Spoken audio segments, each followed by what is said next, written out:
90 రోజుల కోర్సు పూర్తి చేస్తే చాలు 100% ప్లేస్మెంట్ సపోర్ట్ తో సాఫ్ట్వేర్ జాబ్ మీ సొంతం. వెంటనే కోడ్ జ్ఞాన్ డెస్టినేషన్ ని సంప్రదించండి. నమస్తే, వెల్కమ్ టు సుమన్ టీవీ. నేను కీర్తి. ప్రస్తుతం మనతో పాటు తోడు నీడ ఫౌండర్ రాజేశ్వరి అమ్మగారు ఉన్నారు. వీరితో ఈరోజు కొన్ని విషయాల గురించి మనం డిస్కస్ చేద్దాం. అమ్మ నమస్తే. అమ్మా నమస్తే అమ్మా. అమ్మా, ఇప్పుడు చూస్తుంటే కపుల్స్ మధ్యలో డైవర్స్ చాలా ఎక్కువగా చాలా ఎక్కువయ్యాయి. అవును. అందులో ఒక రీసెంట్ గా వింటున్నాను ఏంటంటే భార్యాభర్తలు మామూలుగా అంటే ఓన్లీ ఫిజికల్ నీడేనా అసలు అన్నంత ఫీలింగ్ వస్తుంది మనకి. ఏంటంటే ఏదో పెళ్ళైన 2 years తర్వాత భార్యకి భర్తకి ఆ ఫీలింగ్ రావట్లేదు అని చెప్పి డైవర్స్ తీసుకుంటున్నారు. అవును. అలాంటి డైవర్స్ ఏంటమ్మా అసలు? అంటే అసలు భార్యాభర్తల రిలేషన్ అనేది అది మాటల్లో చెప్పలేంది. అది చాలా అద్భుతమైనది. అది రానది ఎలా తయారైందంటే అది మిస్యూజ్ అవుతోంది.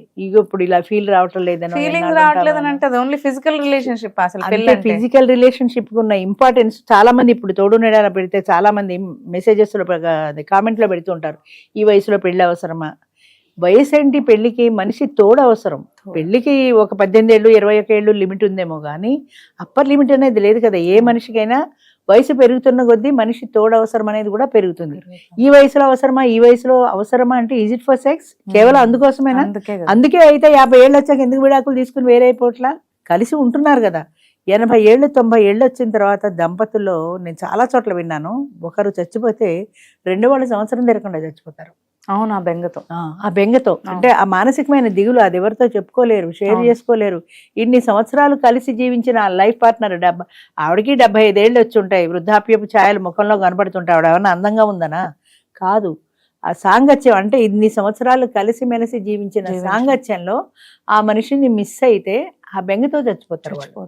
అది ఏముంది? It is N emotional relation. భార్యాభర్తల మధ్య ఉండాల్సిన బంధం ఏంటంటే ఒక ఎమోషనల్ రిలేషన్. వాళ్ళిద్దరి మధ్యన ఒకరిని విడిచి ఒకరు ఉండలేనంత.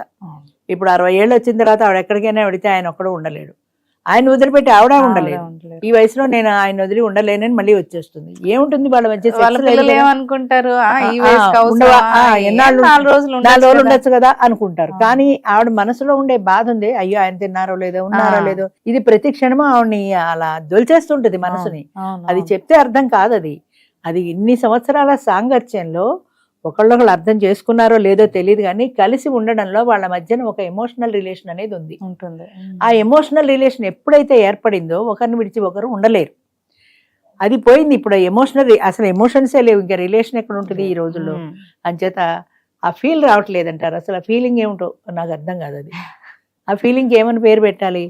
3 ఏళ్ళు 4 ఏళ్ళు ఆవిడతో కాపురం చేసావు, అప్పుడు ఫీలింగ్ ఎలా వచ్చింది? ఇప్పుడు సడన్ గా ఎలా పోయింది అంటే ఇంకోళ్ళని చూసాక ఆవిడతో ఈవిని కంపేర్ చేసుకుంటే ఫీలింగ్ రావటం లేదా? ఈవిడకు 50 ఏళ్ళు దాటే ఇది ఒకటంత బ్యూటీగా లేదు. అయితే నీ దగ్గర నీ ఆఫీస్లో పనిచేసే వాళ్ళు ఎవరో నీ పరిచయస్తులో ఫేస్బుక్లోనో ఎక్కడో 30 ఏళ్ళ ఆవిడ పరిచయం అయింది. ఆవిడని చూస్తే నీకు ఫీలింగ్ వస్తుంది. 50 ఏళ్ల పిల్లల్ని చూస్తే రాదు. ఎందుకు రాదు? ఈవిడికి 50 ఏళ్ళు వచ్చేసాయి, గ్లామర్ తగ్గిపోయింది. ఆవిడ 30 ఏళ్ల వయసులో గ్లామర్గా ఉంది. అంతేనా? Is it for sex? అది ఒకటేనా ఇద్దరి మధ్యన ఉండవలసింది? అది కాదు. ధర్మేచ అర్థేచ కామేచ మోక్షేచ నాతిచ రామే అని చెప్పిస్తారంటే ధర్మార్థ కామ మోక్షాలన్నింట్లోనూ కూడా ఈ స్త్రీని నేను విడువను అని. అది పెళ్లి మంత్రాల్లో చెప్పిస్తారు. అది ఎందుకు చెప్పిస్తారంటే ధర్మంలో కానీ అర్థంలో కానీ, కామంలో అంటే కేవలం సెక్స్ డిజైర్ కాదు, కామం అంటే కోరిక అని అర్థం.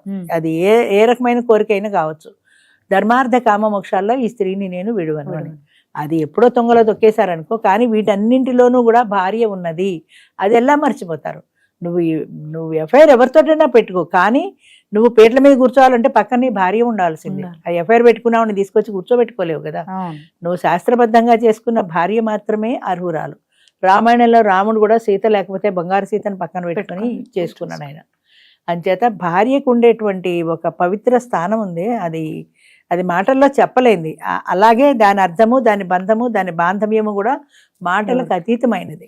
ఏకపత్ని విరుతుడుగా అన్ని సంవత్సరాలు ఆవిడ లేకుండా ఒంటరిగా ఎలా జీవించాడు రాముడు ఆవిడ జ్ఞాపకాలతో? ఎట్లా ఉన్నారు అంటే ఆ ఉన్న కొద్ది రోజులైనా వాళ్ళ మధ్య ఉండేటువంటి అనుబంధం అలాంటిది కాబట్టే ఉండగలిగారు. అందుకనే మనం ఇప్పటికీ రాముడి గురించి చెప్పుకుంటున్నాం. అన్యోన్యం చెప్పాలంటే ఇప్పటికీ సీతారాములనే చెప్తారు. అన్నేళ్ళు ఇద్దరు విడిగా ఉన్నారు. ఏం అన్యోన్యంగా ఉన్నారు అంటే ఉన్న కొద్ది రోజులైనా వాళ్ళ మధ్య ఉన్నటువంటి ఆ బాండింగ్, ఆ రిలేషన్, ఆ ఎమోషన్స్ అన్ని. అంచేత భార్యాభర్తలు అంటే నాకు ఫీల్ రావటం లేదు, ఇంకొక ఆమెను చూస్తే ఫీల్ వస్తుంది అనేది చెప్పుచ్చుకోటాలనిపిస్తుంది నాకైతే. అదే అదే అది తప్పది. పెళ్లిని ఓన్లీ ఫిజికల్ అంతే, రిలేషన్షిప్ ఫిజికల్ రిలేషన్ కాదు, ఫిజికల్ రిలేషన్ కాదు. 50-60 ఏళ్ల తర్వాత ఏముందో నా భార్యతో కలిసి ఉంటున్నావు నువ్వు, ఫిజికల్ రిలేషన్ కోసం కాదు కదా. 30 సంవత్సరాలు నీతో కలిసి జీవించింది. ఒక ఆయన ఎవరో చెప్పాడు మా దాంట్లో, ఆమె నా ఇంటికి వచ్చింది కానీ నేను ఆమె ఇంటికి వెళ్ళలేదు కదండి, ఆవిడ నా ఇంటికి వచ్చింది కాబట్టి నా మాటే వినాలి. ఏ భార్య అయినా భర్త ఇంటికే పెడుతుంది సహజంగా, అంతే కదా. నేను అన్నాను, నువ్వు ఆ యాంగిల్లో ఆలోచించు, ఇంకొక యాంగిల్లో ఆలోచించు. నువ్వు నీ చోటే ఉన్నావు, నువ్వు అంగుళం కదల్లా. నీ కోసం తన తల్లిదండ్రులను వదిలిపెట్టింది, తన తోడబుట్టిన వాళ్ళని వదిలిపెట్టింది, తన బంధువులను వదిలిపెట్టింది, తన స్నేహితులను వదిలిపెట్టింది. ఇంతమందిని వదిలి కేవలం నీ చిటికీల మేలు పట్టుకొని నీ కోసం ఇంత దూరం వచ్చింది. అదెందుకు ఆలోచించు, అయ్యో వీళ్ళందరినీ వదిలిపెట్టి నా కోసం వచ్చింది కదా నా భార్య, ఆమె నేను జాగ్రత్తగా చూసుకోవాలి కదా అని కాకుండా, ఆమె నా ఇంటికి వచ్చింది కాబట్టి నా మాటే వినాలండి అని ఎందుకు అనుకుంటావు? నీ మాట వినాల్సిందే తప్పనిసరిగా, ఒకళ్ళ మాట కూడా గౌరవించుకోవాల్సిందే. కానీ ఆవిడ చెప్పేది కూడా నువ్వు వినాలి కదా. ఈ డామినేషన్ ఏంటి? ఆమె నా ఇంటికి వచ్చింది కాబట్టి నా మాటే వినాలి అంటే నువ్వు ఇల్లరికి పెడతావా? పోనీ ఆవిడ ఇంటికి ఆవిడ మాట వింటావా? నువ్వు వినవు కదా. అంచేత అసలు మాట వినడం అనేది లేదమ్మా. ఒకళ్ళనొకళ్ళు అర్థం చేసుకోగలిగితే వాళ్ళ మాట వీళ్ళ మాట వాళ్ళ అనేది కాదు. అది ఆటోమేటిక్గా అడ్జస్ట్ అయిపోతారు అంతే, వాళ్ళ మధ్యన బాండింగ్ ఉన్నప్పుడు. అది లేనప్పుడే ఈ ఫీలింగ్ రావటం లేదు, నాకు అంత హ్యాపీగా ఉండట్లేదు. కొంతమంది చెప్తూ ఉంటారు, నాకు నా భార్యతో సుఖం లేదండి, ఇంకొంత త్వరగానే దీంతో సుఖం లేకుండా పోయింది. ఈ ఇంత వయసు వచ్చి ఇన్నేళ్ళకి కాపురం చేసి ఇంతమంది పిల్లలు పుట్టి ఎందుకు వెంపర్లాడుతావు దానికోసం అని? నీ పిల్లలకి తల్లి నీ పిల్లల్ని చూసుకుంటుంది, నిన్ను చూసుకుంటుంది. మీ ఇద్దరి మధ్యన ఒక ఫ్రెండ్షిప్ కానీ ఫ్రెండ్లీ అట్మాస్ఫియర్ కానీ లేదా, అలా ఉండొచ్చు కదా. అదే అనుకోరు. అవును, డైవర్స్ కేసెస్ కూడా ఎక్కువ ఇవే వస్తున్నాయి. అంటే వాళ్ళు ఆపోజిట్ పార్ట్నర్ ఏవో సాటిస్ఫై చేయట్లేదనో, అవును, లేదంటే ఫీలింగ్స్ అర్థం చేసుకోవట్లేదని, ఇలాంటివే ఎక్కువ కేసెస్. అవును అవును. అసలు మనం ఎంత అర్థం చేసుకున్నాం? మా వాళ్ళు చాలా మంది స్టేజ్ మీదకి వచ్చి పరిచయం చేసినప్పుడు నన్ను అర్థం చేసుకునే భర్త కావాలి. నువ్వెంత అర్థం చేసుకుంటున్నావా? ఆయన కూడా అర్థం చేసిన భార్య కావాలి. నువ్వు చేసుకుంటున్నావా? ఆయన పిల్లల్ని చూడాలండి. నేను ఏమన్నా పని మనిషిని ఆయన పిల్లల్ని చూడడానికి? మళ్ళీ ఆయన వేరు, ఆయన పిల్లలు వేరు. ఆయన పిల్లలతో నాకు సంబంధం లేదు, నా మొగుడు నాకే సొంతం అని ఎందుకు అనుకుంటే, ఆయనకు ఒక ఫ్యామిలీ ఉంది. ఆ ఫ్యామిలీ అంతా నీదిగా నువ్వు యాక్సెప్ట్ చేసినప్పుడు ఆటోమేటిక్గా నిన్ను కూడా వాళ్ళు యాక్సెప్ట్ చేయగలుగుతారు. ఆ రిలేషన్ ఎందుకు ఉండదు? ఆయన ఇష్టం అయినప్పుడు ఆయనతో పాటు ఆయన బలాలు బలహీనతలు ఆయన బాంధవ్యాలు అన్నీ నువ్వు మెయింటైన్ చేసుకోగలగాలి కదా. అది లేదు. నాకు ఆయనతోటే సంబంధం, ఆయన ఒప్పుకోద్దా? నాతోటే సంబంధం, నీకు నీ పిల్లలు నా ఇంటికి రావడానికి వాళ్ళు లేదు, వాళ్ళతో మాట్లాడడానికి వీల్లేదంటే ఎలా ఒప్పుకుంటాడు? ఒప్పుకోడు.